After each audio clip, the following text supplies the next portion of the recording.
வணக்கம் என் விவசாய சொந்தங்களே, நான் தான் உங்க கிராம விவசாயி பேசுறேன். இன்னைக்கு பதிவில் நம்ம எதை பத்தி பார்க்க போறோன்றதுக்கு முன்னாடி நம்ம சேனலை ஒன்றும் நீங்க சப்ஸ்கிரைப் பண்ணாத பார்த்துட்டு இருக்கீங்கன்னா சப்ஸ்கிரைப் பண்ணிக்கோங்க.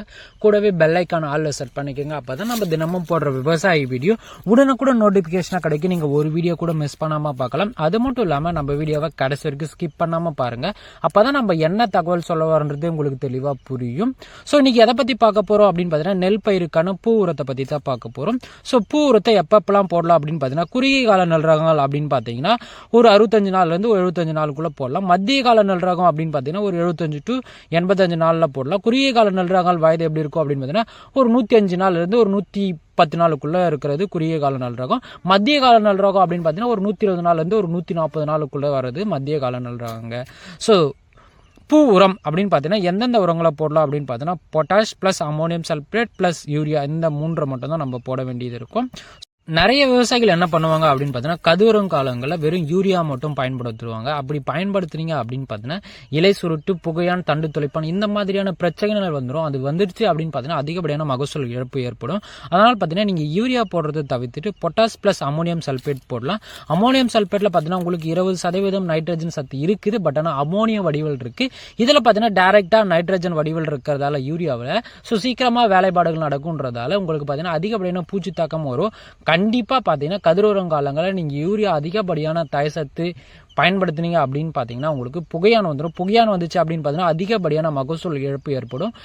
இருக்கிற நெல் கதிர்களில் வர நெல்மணிகள் எல்லாமே பதிர் அடிச்சிடும். பதிர் அடிச்சு அப்படின்னு பார்த்தீங்கன்னா மகசூல் ஓரளவுக்கு கிடைக்காது, ரொம்பவே டம்மி ஆயிடும். So first of all potash எவ்வளோ போடலாம், அதனோட நன்மைகளை பற்றி பார்த்தலாம். பொட்டாஷ் 60% இருக்குங்க. ஸோ ஒரு ஏக்கருக்கு எவ்வளோ போடலாம் அப்படின்னு பார்த்தீங்கன்னா 35 கிலோலேருந்து நீங்கள் 50 கிலோ வரைக்கும் நீங்கள் பொட்டாஷை போடலாம். இது எப்போ போடலாம் அப்படின்னு பார்த்தீங்கன்னா தொண்டை உருட்டும் பருவத்தில் நீங்கள் கரெக்டாக போடணும். அதுக்கப்புறம் கதிர் வந்த பத்துக்கு போடக்கூடாது. தொண்டை உருட்டி நெல் பயிரில் வர சொல்லியே நம்ம போடணும். ஸோ சாம்பல் சத்து உடைய ஒரு உரம் அப்படின்னு பார்த்தீங்கன்னா என்பிகேன்னு சொல்லுவாங்க. அதில் சாம்பல் சத்து உடைய உரம் அப்படின்னு பார்த்தீங்கன்னா இந்த பொட்டாஷ். நெல் கதிரில் உள்ள அனைத்து நெல்மணிகளும் முத்தணும் அப்படின்னு பார்த்தீங்கன்னா கண்டிப்பாக நீங்கள் பொட்டாஷை பயன்படுத்தணும். நெல்லின் கலரை அதிகப்படுத்தவும் பொட்டாஷ் பயன்படுத்தலாம். நெல்லின் எடையை அதிகரிக்கவும் பொட்டாஷ் பயன்படும். நெல் பயிரில் அதிக பதிர் அடிக்காத வண்ணம் பார்த்தீங்கன்னா நெல்மணிகளை முத்தணும் அப்படின்னு பார்த்தீங்கன்னா நீங்கள் பொட்டாஷ் தான் பயன்படுத்தினே ஆகணும். ஸோ இந்த அனைத்து ஒரு நெல் குவாலிட்டிக்கும் எது தேவைப்படுது அப்படின்னு பார்த்தீங்கன்னா பொட்டாஷ். இப்போ பார்த்தீங்கன்னா நீங்கள் ஒழுங்குமுறை விற்பனை கொடுத்தால நிறைய விவசாயிகள் எடுத்துகிட்டு வருவாங்க நெல். அவங்க பார்த்தீங்கன்னா 75 கிலோ பேக்குக்கு பார்த்தீங்கன்னா உங்களுக்கு ஒரு சில விவசாயிகளுக்கு மூட்டையே வராது. ஒரு சில விவசாயிகள் பார்த்தீங்கன்னா உப்ரியா வரும். இந்த பொட்டாஷ் பயன்படுத்துறீங்க அப்படின்னு பார்த்தீங்கன்னா கிலோ பார்த்தீங்கன்னா அதிகமாக வரும், உப்ரி வரும். அடுத்தபடியாக பார்க்க போகிறது யூரியா. யூரியாவில் என்ன இருக்குது அப்படின்னு பார்த்தீங்கன்னா யூரியா என், அது என்பிகேல என்னன்னு சொல்லக்கூடிய நைட்ரஜன் இருக்குங்க. அதிகப்படியான நைட்ரஜன் தயசத்து உள்ள உரம் அப்படின்னு பார்த்தீங்கன்னா இந்த யூரியா தாங்க. இதில் எவ்வளோ நைட்ரஜன் சத்துக்கள் இருக்குது அப்படின்னு பார்த்தீங்கன்னா 46% பார்த்தீங்கன்னா இதில் நைட்ரஜன் சத்துக்கு இருக்குது. ஸோ ஒரு ஏக்கருக்கு யூரியா எவ்வளோ பயன்படுத்தலாம் அப்படின்னு பார்த்தீங்கன்னா 45 கிலோ வரைக்கும் நீங்கள் பயன்படுத்தலாம். கண்டிப்பாக 30 கிலோ வரைக்கும் நீங்கள் பயன்படுத்தினா போதுமானது. 45 கிலோ பயன்படுத்த வேண்டாம் கதிரோரம் காலங்களில். நம்ம சஜெக்ஷன் என்னன்னா கதிரோர காலங்களில் நீங்கள் யூரியா பயன்படுத்தாதீங்க. மேபி நீங்கள் பயன்படுத்துவேன் அப்படின்னு பயன்படுத்தினா மட்டும் ஒரு 30 கிலோ போடுங்க. மற்றபடி அதிகமாக போட வேண்டாம். நெல்வயல் மிகவும் மோசமான நிலையில் இருந்துச்சுன்னா மட்டும் நீங்க யூரியா பயன்படுத்தினீங்க. உங்க நெல்வயல் நல்லாவே இருக்குது அப்படின்ற பட்சத்தில் நீங்க அமோனியம் சல்பேட்டை பயன்படுத்தலாம்.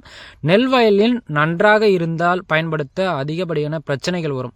நீங்க நல்லா இருந்துச்சு அப்படின்னு பார்த்தீங்கன்னா அதுக்கு பயன்படுத்தினீங்க பார்த்தீங்கன்னா அதிகப்படியான பிரச்சனை வரும். இது என்ன பண்ணுது அப்படின்னு பார்த்தீங்கன்னா பெரும்பாலும் பயிர் வளர்ச்சியை மட்டும் தான் தூண்டும். அதனால பார்த்தீங்கன்னா நீங்க ஆரம்ப காலகட்டங்களில் அதாவது 15ஆம் நாள் போடக்கூடிய உரத்தில் மட்டும் நீங்க யூரியா பயன்படுத்தலாம்.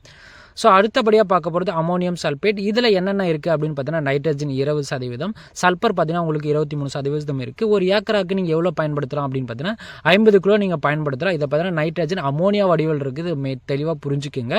ஸோ அது மட்டும் இல்லாமல் நெல் பயிருக்கு நைட்ரஜன் அளவு பார்த்தீங்கன்னா உங்களுக்கு அமோனியா வடிவில் இருக்கிறதுல உங்களுக்கு பயிரில் இலை சுருட்டு, புகையான், தண்டு துளைப்பான் இந்த மாதிரியான பிரச்சனைகளை இருந்து தற்காத்து கொள்ளும். அது மட்டும் இல்லாமல் நெல் பயிருக்கு கதிர் வரும் பொழுது இந்த உரம் பயன்படுத்துறது ரொம்பவே அவசியம். நெல் பயிருக்கு புகையான் மற்றும் இலை சுருட்டு மற்றும் தண்டு துளைப்பான் இதுக்கு பார்த்தீங்கன்னா ஒரு மிதமான எதிர்ப்பு உடையது. நெல் பயிருக்கு சராசரியான அளவில் பார்த்தீங்கன்னா தயசத்தை தரக்கூடிய ஒரு உரம் அப்படின்னு பார்த்தீங்கன்னா இந்த அமோனியம் சல்பேட் தான்.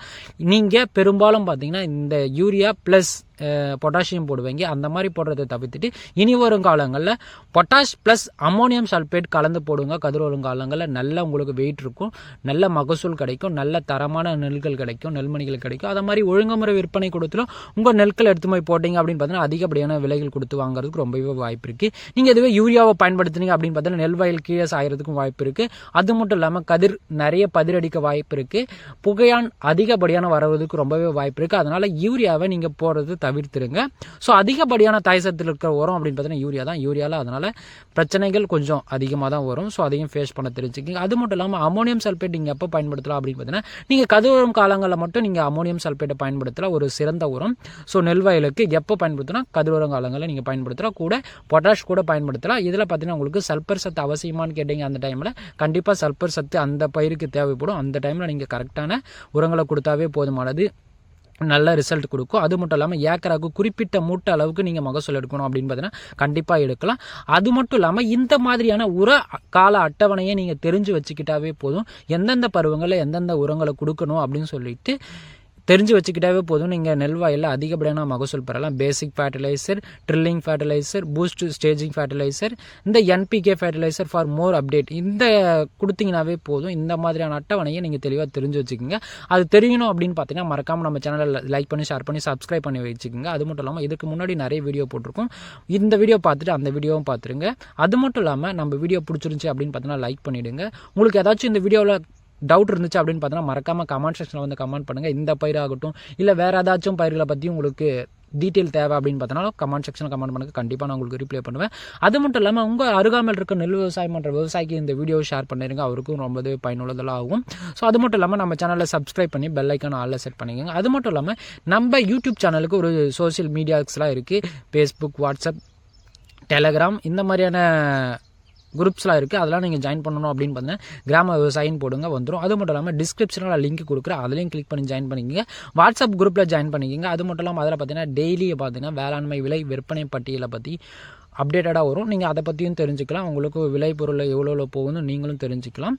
அது மட்டும் இல்லாமல் அடுத்து ஒரு நல்ல வீடியோவில் நான் உங்களை சந்திக்கிறேன். நான் உங்கள் கிராம விவசாயி. நன்றி, வணக்கம், பாய், டாடா.